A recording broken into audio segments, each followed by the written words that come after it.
किसी को माफ करना बहुत आसान नहीं होता। लोगों में अवेयरनेस की थोड़ी कमी है और वो 21 दिन को अगर आपने 90 दिन एक्सटेंड कर लिया तो दैट बिकम्स योर लाइफस्टाइल।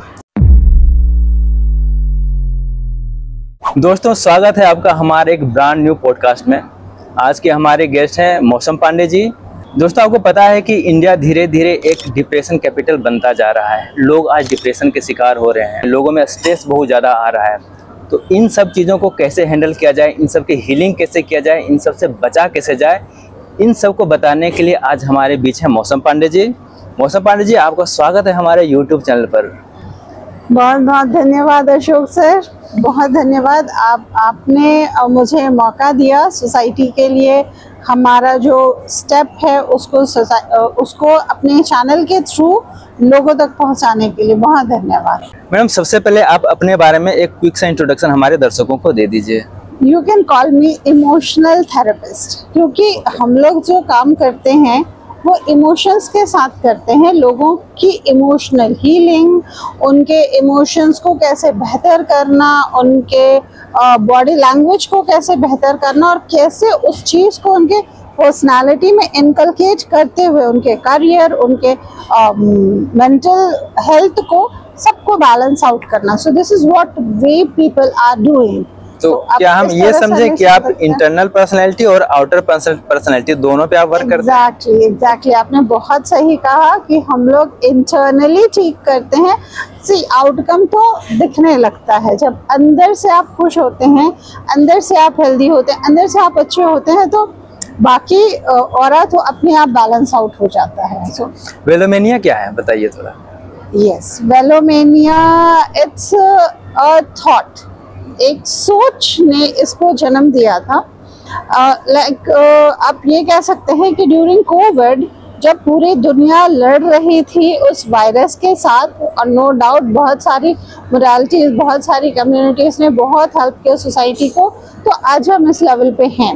वेलोमेनिया वहीं से पनपता है, उसी सिचुएशन का ये एक रिजल्ट है। बिकॉज मैंने भी बहुत कुछ फेस किया, हमारी फैमिली ने फेस किया, एंड देन आई रियलाइज कि ये जो चीज़ें हैं ना, इट इज़ ऑल बिकॉज लोगों में अवेयरनेस की थोड़ी कमी है। अगर उनमें अवेयरनेस आ जाए तो चीज़ें कुछ और होंगी। किस तरह का अवेयरनेस आप फैलाते हैं वेलोमेनिया के? अवेयरनेस मतलब कि आपको अपने थॉट प्रोसेस में क्या चेंजेस लाने चाहिए, आपको अपने लाइफस्टाइल में कैसे छोटे छोटे चेंजेस लाने चाहिए, फिजिकली और मेंटली। बिकॉज हेल्थ का मतलब ये बिल्कुल नहीं होता कि आप फिजिकली फिट हो। आप फिजिकली फिट हो इसका मतलब ठीक है, आप बीमार नहीं हो, दैट डजंट मीन कि आप कंप्लीटली हेल्दी हो। हेल्दी होने का मतलब है your mind is healthy, your lifestyle is healthy. तो हम वही अवेयरनेस लोगों में क्रिएट कराते हैं कि किस तरह से वो आज की जो लाइफस्टाइल डिजीजेस हैं, अभी जो डिप्रेशन का इतना सारा प्रेशर है बच्चों पे भी बड़ों पे भी, वो सारे प्रेशर को वो कैसे ठीक करें, बहुत छोटा सा अपना रूटीन में चेंज करके। ओके, तो हेल्दी माइंडसेट के लिए किस तरह का थॉट प्रोसेस होना चाहिए? सर, थॉट प्रोसेस तो सिंपल है कि हमेशा पॉजिटिव होना चाहिए। लेकिन ये कहना बहुत आसान होता है जब आप घिरे होते हो नेगेटिव एनवायरनमेंट से, नेगेटिव लोगों से, तो ये थॉट प्रोसेस रखना ही मुश्किल होता है। But it's very easy, it becomes easy when आप शुक्रगुजार होना शुरू करते हैं। जब आप उस ईश्वर के, yes, gratitude is the yeast. आप जब उस ईश्वर के शुक्रगुजार होते हैं, अपने शरीर के, जिन्होंने हमें बनाया है, ऑब्वियसली उनकी फैक्ट्री बहुत कमाल की है ना, तो उसके जो प्रोडक्ट्स हैं they can not be humiliated, या वो बुरे हो नहीं सकते। तो दिस इज व्हाट हम लोगों को बताते हैं कि भाई आप भी इस तरह कर करके ये छोटी छोटी एक्टिविटीज करके, लाइक ग्रैटिट्यूड, अफर्मेशंस, फॉरगिवनेस। किसी को माफ करना बहुत आसान नहीं होता, लेकिन जब आप उसकी प्रैक्टिस करते हैं ना, every day when you are doing it, तो सर देखिए ये एक हैबिट बन जाता है। और हैबिट बनाने में बहुत वक्त नहीं लगता, 21 दिनों का मात्र समय लगता है। 21 दिन में कोई भी चीज़ आप जो अपनी लाइफ में इनकलकेट करना चाहते हैं वो आपका हैबिट बन जाता है। और वो 21 दिन को अगर आपने 90 दिन एक्सटेंड कर लिया तो दैट बिकम्स योर लाइफस्टाइल। फिर वो आपकी जिंदगी से निकलेगा नहीं। और इन सब चीजों के पीछे ना एक बहुत इम्पोर्टेंट साइंस काम करता है, जिसे हम कहते हैं सबकॉन्शियस ब्रेन रीप्रोग्रामिंग या रीवायरिंग। क्योंकि देखिए, बचपन से हमने जो भी सीखा है, जो भी हमारे पीयर्स में मिला, हमें फैमिली से मिला, वो वैल्यूज ही हमारे अंदर है, ठीक है। और उनकी वजह से आज हम जो भी हैं वो हैं। तो अगर आप उन रिपीटेड थॉट्स की वजह से आप आज का रिजल्ट हैं, तो क्या आप अपने थॉट प्रोसेस को थोड़ा सा बदल के रिपीटेडली काम करके और आप अपनी पर्सनालिटी नहीं चेंज कर सकते? इट्स वेरी इजी, बहुत इजी है। बहुत सिंपल स्टेप्स हैं जो आपने फॉलो करने day by day and it happens. लोग कर रहे हैं। आप कह रहे हैं मैडम कि हेल्दी माइंडसेट के लिए ग्रेटिट्यूड और फॉरगिवनेस की प्रैक्टिस करनी चाहिए। तो ये तो वो प्रैक्टिस होगी। तो उनकी दैनिक दिनचर्या जो होती है, डेली लाइफस्टाइल जो होती है कि सुबह इतने बजे उठ जाना है, उठ के ये रिचुअल्स करने हैं, ऐसा भी कुछ कोई प्रोसेस होता है क्या? जब आप ब्रह्म मुहूर्त में उठना शुरू करते हैं, जब आप सूरज को जगाने लगते हैं, तो आपके जो चक्रास हैं वो जागने शुरू होते हैं, वो बैलेंस्ड होना शुरू होता है। और फिर अपने आप, मतलब it is a cycle, like initiate आपने कर दिया तो अंत तक तो पहुंच ही जाएंगे। क्योंकि यही वो फेज होता है जिस वक्त आप ये काम करते होते हैं, ग्रैटिट्यूड एंड मेडिटेशन, फॉरगिवनेस, तो आपको दिन भर में उसके रिजल्ट्स दिखने लगते हैं। And it's mayor 7 day practice. आप अगर 7 दिन भी इसको रेगुलर कर ले तो you will come to understand the difference. और चीज क्या है ना कि जब आपको सामने आउटकम दिखेगा तो आप उस काम को करने लग जाओगे। And everyone is in need of mental peace, हर किसी को चाहिए। ओके। तो मैडम आपने एक वर्ड यहाँ पे बताया, सबकॉन्शियस माइंड। तो ये हमारा सबकॉन्शियस माइंड क्या है और हम इसे कैसे प्रोग्राम कर सकते हैं? देखिए, सबकॉन्शियस माइंड मतलब आपका अवचेतन मन। हमारा जो दिमाग है, हमारा दिमाग 2 हिस्सों में है, एक चेतन मन, एक अवचेतन मन। इसको रॉ लैंग्वेज में बोल रही हूँ। वैसे तो it has got a big science, लेकिन एक नॉर्मल ह्यूमन बीइंग के समझने के लिए यही है कि हमारा एक चेतन मन है और एक अवचेतन मन है।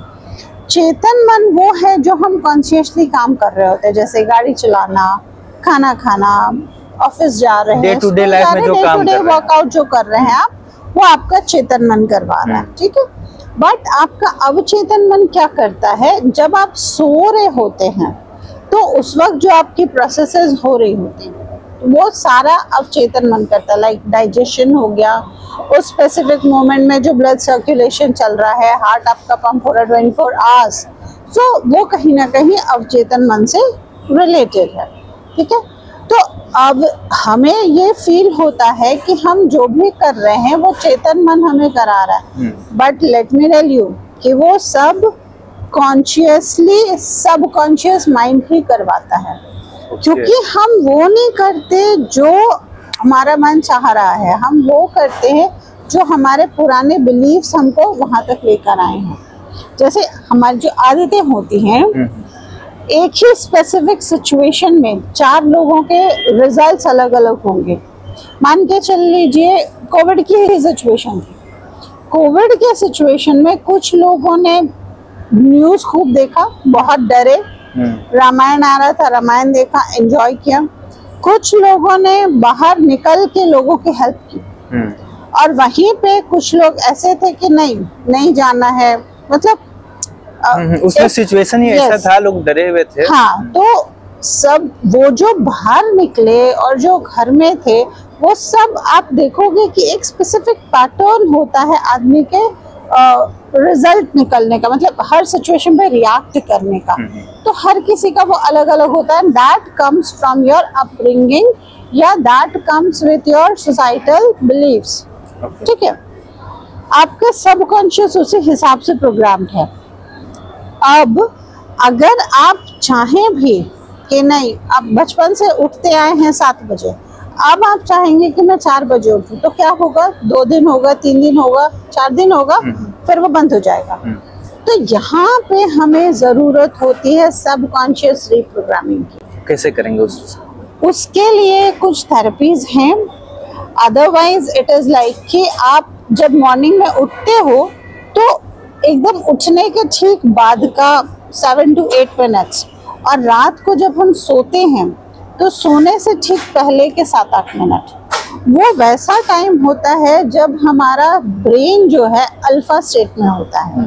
मतलब तब कॉन्शियस ब्रेन मना करने की कगार में नहीं होता। जैसे एक व्यक्ति सोच रहा है कि नहीं सुबह मुझे उठ के वॉक करना है, कॉन्शियसली, सबकॉन्शियस क्या कह रहा है, जरूरत क्या है, क्यों उठना है, क्यों आराम से तो सब कुछ चल रहा है, जरूरत क्या है। सुबह उठता और फिर वो 10 बहाने आपको दे देगा कि काम क्यों नहीं करना है। आप भी अग्री हो जाएंगे कि नहीं ठीक है, मुझे कंफर्ट जोन नो नहीं करना है, ठीक है। लेकिन अगर हमने उस स्पेसिफिक मोमेंट जब हमारा ब्रेन अल्फा स्टेट में है, जब कि कॉन्शियस उसको मना नहीं कर पाने की स्टेट में है, तब अगर हमने उसको प्रोग्राम किया तो चीज़ें बदलती हैं। उसके लिए बहुत सारा थोड़ी टेक्निक से, बहुत सारी नहीं, थोड़ी टेक्निक से जो आपको फॉलो करनी होती है। आपको अपना फील, अपना बिलीफ उसको उस लेवल तक रखना होगा।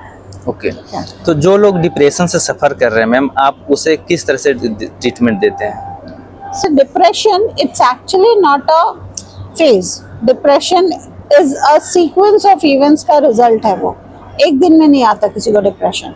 तो जब भी कोई वैसे फेज के लोग होते हैं हमारे पास आते हैं, तो we always use to ask कि अभी आपका इमोशनल पार्ट जो है, अभी आपकी जो थॉट प्रोसेस है वो कहाँ जा रही है। तो मैं बहुत दुखी हूँ, मैं बहुत उदास हूँ, मुझे बहुत रोना आ रहा है, यही सारी चीज़ें होती हैं। वी एक्चुअली आस्क कि क्या ये जो आपको अभी आप जो फील कर रहे हो, वो क्या आप आज पहली बार फील कर रहे हो? नेचुरली पहले भी ऐसा हुआ हो, डिप्रेशन में गए हो, दुखी हुए हो? क्योंकि depression is a sequence of events, ये फर्स्ट टाइम हो ही नहीं सकता। तो जब आप पीछे मेमोरी लेन में जाएंगे, बैक ऑफ द माइंड जाएंगे, तो आपको रियलाइज होगा कि यस उस वक्त भी ऐसा इवेंट हुआ था, तब हमने मुझे ये फील आई थी। फिर और कुछ पीछे जाएंगे, हो सकता है 2 ही साल पुराना इवेंट हो। तो मैम ये तो हो गया कि वो डिप्रेशन में क्यों है। हाँ, ये हो गया। आप इसकी हीलिंग कैसे होती है, आप कैसे हेल्प करते हैं? बिल्कुल वो जो फेस उस फेस को वो फील कर रहे हैं ना, हमारा सवाल ये होता है कि आप ये जो फील कर रहे हो, आप इसको बदलना चाहते हो? Obviously answer is yes. कब से बदलना है? अभी से, जितना जल्दी हो जाए। एग्जैक्टली बट ये आंसर सबके पास से नहीं आता। कुछ लोग का है कि अच्छा सोचते हैं, तो जो अच्छा सोचते हैं उनको हम कुछ नहीं कहते। जिनको अभी से बदलना है, हम उनसे एक ही सवाल पूछते हैं कि like you are feeling frustrated, उसका ऑपोजिट बताओ क्या है। And you won't believe it happens, लोग उसका जवाब नहीं दे पाते। फ्रस्ट्रेटेड का ऑपोजिट हैप्पी। आप हैप्पी फील करना चाहते हो, नथिंग मोर देन दैट। पर आपने चूंकि उस इवेंट को बहुत समय से फील नहीं किया, यू फॉरगॉट, आपने उस फीलिंग को ही, मतलब आपका दिमाग जो उस फीलिंग को ही भूल गया है। तो वे simply with some music, with some affirmations, हम कुछ उनके लिए लाइंस बोलते हैं कस्टमाइज्ड वे में, और वो उन्हें फील करवाते हैं। And after 10-20 minutes they feel very happy. और कुछ थेरेपीज हैं जो हम करवाते हैं, जिसको हम कैथारसिस कहते हैं। उनका इमोशन बाहर निकालना बहुत ज़रूरी होता है। जो उनके अंदर उतना पेन है, ब्लॉकेज है, उसको निकालना बहुत ज़रूरी होता है। वो एक बार निकल जाता है तो दे फील लाइट। उसका ये भी तरीका है कि आप अपने सारे पेन को, एंगर हो, जो भी है, उसको आप पेपर पे उतार दीजिए। उस पेपर को हम उनको इंस्ट्रक्ट करते हैं कि आप उसको जला दीजिए। तो आशा करता हूँ कि ये पॉडकास्ट लोगों के लिए आज बहुत ही यूजफुल और हेल्पफुल हुआ होगा, और लोग आज इससे बहुत कुछ सीखे होंगे। इस चैनल पे आने के लिए मैडम बहुत बहुत धन्यवाद। आपसे बात करके मुझे आज बहुत अच्छा लगा। Thank you so much.